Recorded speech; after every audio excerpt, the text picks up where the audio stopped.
Day 4 of the American Cup featured some very dramatic semifinals as 4 players advanced to the finals of the Champions Bracket.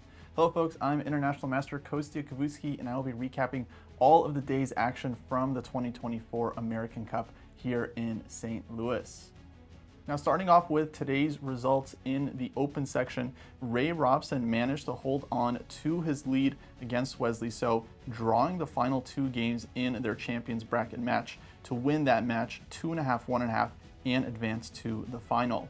Meeting Robson will be Aronian, who managed to defeat Caruana in their Blitz playoff after they drew their 2 games in their regular match today, one classical, one rapid. That led to Levon then winning the Blitz 2-0 and knocking Fabi down to the elimination bracket. Meanwhile, in the women's section, Alice Lee completed her sweep of Begim Tokirjanova, winning the 3rd game to clinch that match 3-0. While things were not so easy for Irina Krush, who went into the day leading 2-0 against Nazi Paikidze. Irina lost the 3rd game of that match against Nazi, but then Irina managed to bounce back, win the rapid game, and win that match 3-1. That sets up a final in the women's section between Irina Krush and Alice Lee, which will be their 3rd straight time meeting in the finals of the American Cup. So with those results, that means we'll see Aronian against Robson in the finals of the open section in the Champions Bracket. Meanwhile, in the elimination bracket, of course, Fabi Caruana, he is not out yet. He'll be facing Lenier Dominguez. Once again, the players in the elimination bracket, they are not out yet. They have 1 more life left in the tournament, and they will have another chance to make it to the Ultimate Championship final. And of course, we'll see Irina Krush against Alice Lee in the women's section. Going over to the women's section elimination bracket, Nazi Paikidze will face Jennifer Yu, and Begim Tokirjanova will face Zoe Tang as they try to keep their tournament chances alive. Moving on to the games, we'll start with the match between Aronian and Fabiano Caruana. In the first classical game of the day as white, Levon played e4 and chose this a bit of a sideline system G3 on the 3rd move, leading to a very kind of King's Indian attack type of position. Caruana was actually doing quite well in this game. In fact, if anyone was better early on in this middle game, it was definitely Black. But eventually Levon managed to turn things around. Here, at this point, I think Fabi is still doing well. The rook comes to c3, knight comes to c5, b3 here is a clear target. But somehow Levon managed to hold things together. Knight came to d2 to cover the b3 weakness, bishop f3. And around this point, after the bishops got traded, knight d7, Caruana started drifting a bit in the position. He underestimated this move, rook to f3, and all of a sudden, white was able to get a little bit of pressure in this one. It wasn't really enough for Levon to press further, and the players ended up repeating here and making a draw. Going to their second rapid game, so this is the 4th game of their Champions Bracket match. Levon once again played the Grunfeld as Black. We also saw this in their previous game where Fabi was white in the classical. This time, Fabi decided to choose a very trendy H4 variation against the Grunfeld. But Levon seemed quite well prepared here. It felt like he managed to get a fairly comfortable position out of the opening, had edge on the clock, and eventually this game was drawn as well, with neither side really being able to get any kind of advantage or any serious winning chances. In fact, here after f5, takes, the players repeated, king e2, queen a6, and after this, the game was agreed drawn. That takes us to the Blitz playoff. In the first game of the Blitz, this was a 3+2 time control. Caruana chose the Italian game, and it seemed like actually Black was quite comfortable just basically from the outset in this game. Early on in the middle of the game here, Aronian actually manages to overtake a bit of an edge in this position after knight to d5, f5. Black trades on c5 here and plays queen e7 already here. Black is quite comfortable, the better structure and very nice grip over the center. Eventually, the players reached a heavy piece endgame, all the minor pieces getting traded off. This one definitely advantageous for black due to the structure, white having weak pawns here on the queen side. And of course, the technique wasn't perfect. At this point, the players have 10 seconds each, 2-second increment. They are basically just blitzing out the rest of their moves from here.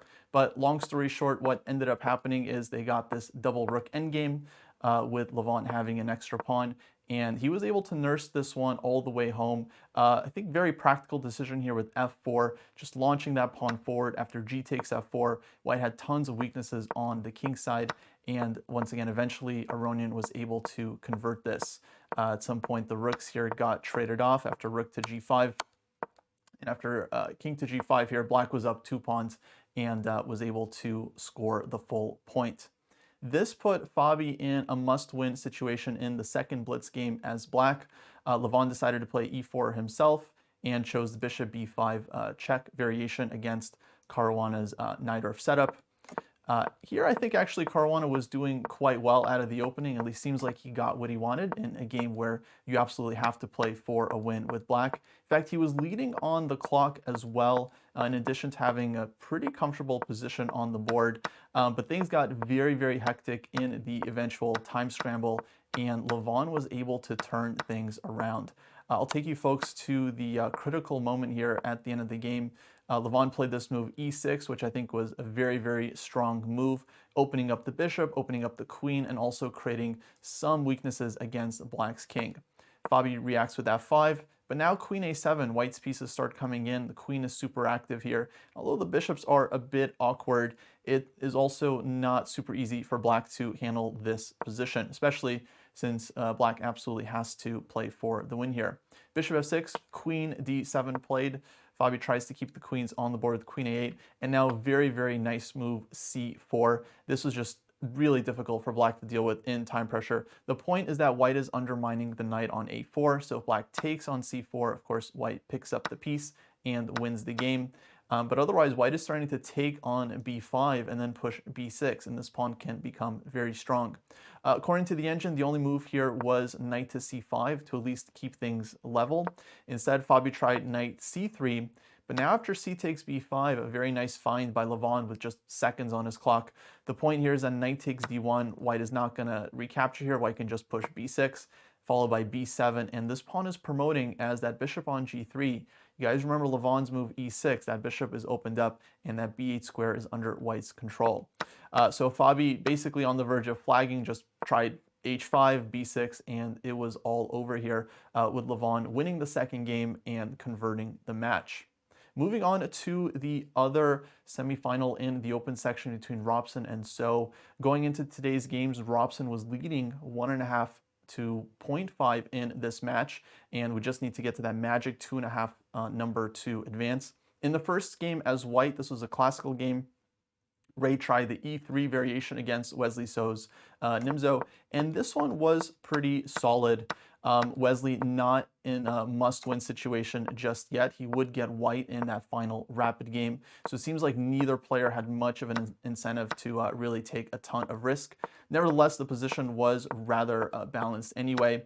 The players traded queens. Knight e7 was played. And after bishop c6, takes, king f1, king f7. Robson found a pretty nice move here, d5, just trading off his potential weakness on d4, making sure there's absolutely no risk in the position. And the players soon repeated moves from here, and a draw was agreed. So that put the players into the final game of their match, with Robson once again leading by a point. Wesley would have to win this rapid game on demand in order to equalize the score, take the match to a blitz playoff. And he tried the bishop c4 Sicilian, likely unexpected from Robson's point of view, but he didn't really get much out of the opening. Ray chose one of just the absolute most solid setups in this position, and it was difficult for Wesley to really achieve much here. That said, he did miss one moment as the players entered this equal endgame, where So actually could have had a forced win on the board. It was not easy to find by any means, but I will quickly show you guys where that was. Here after rook d4, takes, knight e3, rook e8, f4. Robson played this move, rook to c3, allowing So to play rook takes b4, which he ends up not playing. The point is, after knight takes c2, of course, if white trades on c2, we just have a dead equal rook and pawn endgame. But instead, white can play rook to b8 check. The idea is that after king to g7, knight g4, all of a sudden the threat is knight h6 followed by rook to g8 mate, and black has to start giving up lots and lots of pawns to avoid getting checkmated. So this would have just been immediately losing for Robson had Wesley found rook takes b4. Of course, black does not have to take on c2 and allow all this, but then white is just up a very, very healthy extra pawn and likely has good winning chances. After this miss, Wesley did not get another chance to win the game. The players entered this very equal rook and knight endgame, but there was actually quite a bit of drama left in this game as Wesley continued to do everything he can to try and win. Ray was holding on absolutely fine. But here in the critical moment, after knight e6 in this position, rook h4 check, king to g2, Robson had a couple moves here to just, in fact, keep the advantage. After knight to d4, black would in fact be better here. Knight takes d4, rook takes d4, the king is coming to g5, and white's pawn on f6 is weak. Instead, Ray made kind of an inexplicable decision. F takes e6, where after f7, all of a sudden white's pawn is about to promote. Black is forced to play rook to f4 and give up the exchange in order to stop white from queening. That led the players to this endgame here with rook against knight and pawn.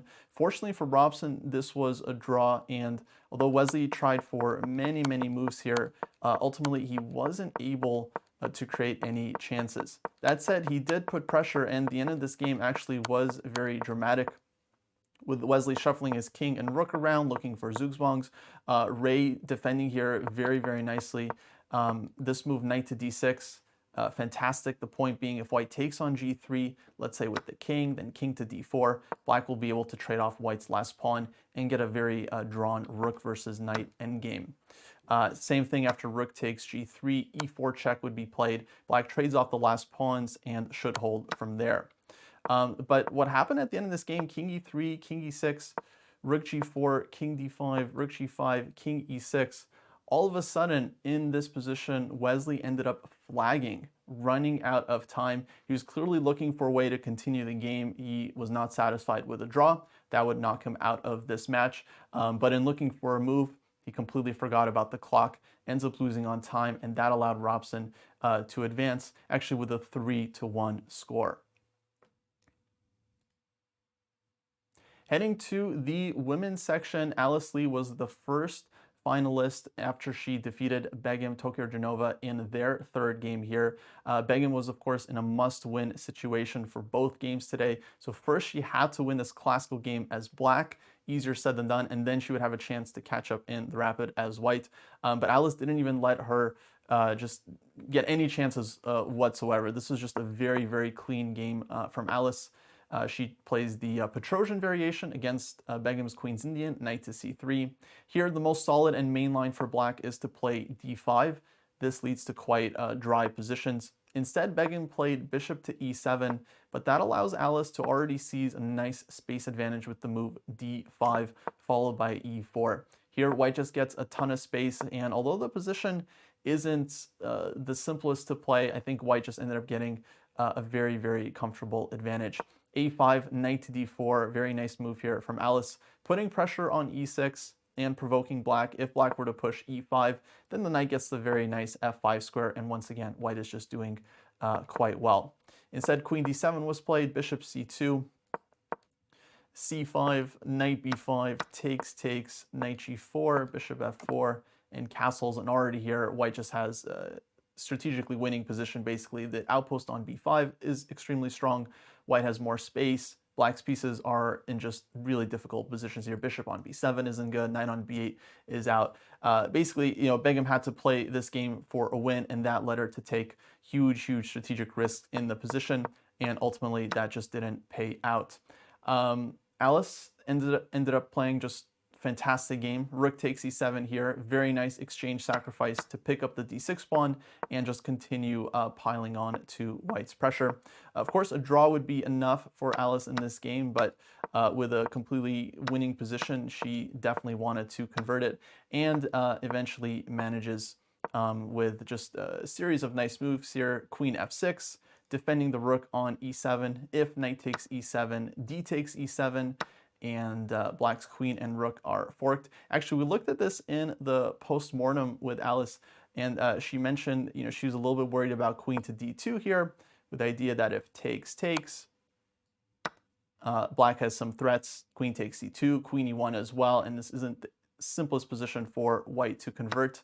However, we both missed, this is actually pointed out by none other than Anish Giri on Twitter, of all people. We both missed, me and Alice, that white actually had a very nice win here with queen h8 check. Just a beautiful shot and a forced mate. After king takes, white takes on f8, bishop g8 is forced, and then queen f6 delivers a beautiful mate. Of course, not super relevant to the game. In the game, Begum tried knight to d4. And after knight e4, knight e6, bishop b3, it was soon all over here. Queen to c8, one last trick from black, of course, hoping for bishop takes e6, which would blunder into an immediate mate on the back rank. Instead, Alice found another brilliant move, queen takes e6, winning a decisive amount of material here. After queen takes e6 from black or bishop takes e6, white will, of course, play bishop takes e6 with check, forcing black to give back the queen, and white ends up with an extra piece. Instead, Begum tried queen takes c4, but now knight f6 check, forced resignation. After the king moves anywhere, king g7 or king h8, white has many moves, but queen takes c4 is, of course, the idea. The point being, if bishop takes c4, then white has rook takes h7 and mate on the board.